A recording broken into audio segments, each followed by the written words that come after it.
biggest game of the season, playoffs on the line, and I would think that not a lot of freshmen can handle a scenario like that. It seemed like you were unfazed, especially in the second half. How were you able to handle this big-time environment? It was just a fun environment to play in, and I knew I had all the support from my teammates. They were making big plays too.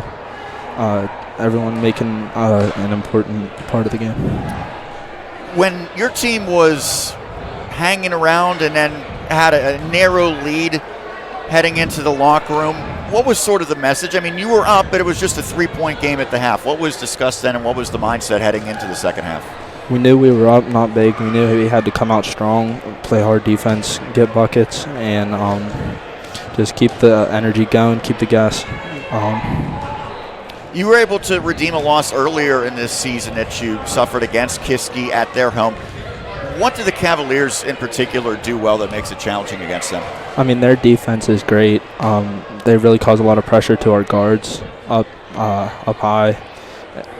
Getting it down low is difficult for us, and luckily we were able to come out, make some shots, shoot over the zone. I know coaches wouldn't let you necessarily think this way at the time, but when you were 0-5 in this section, I can't imagine that people necessarily thought it was going to end in a playoff trip. What changed over the second half of this season? I mean, ever since that win at Franklin Regional, yep. Our energy just came up. We felt good, knew we were alive, and our confidence boosted for sure. Well, lastly, you're a freshman. I'm sure that there's a lot of upperclassmen who you look to for advice and for help. Who were some of the leaders on this team?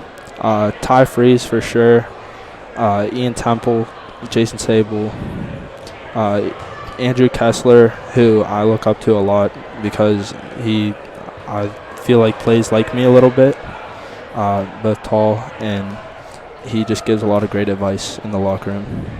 All right, Zach, we appreciate the time. Go celebrate this one. 17 points in a playoff clinching victory. Thank you, sir. Have a good one.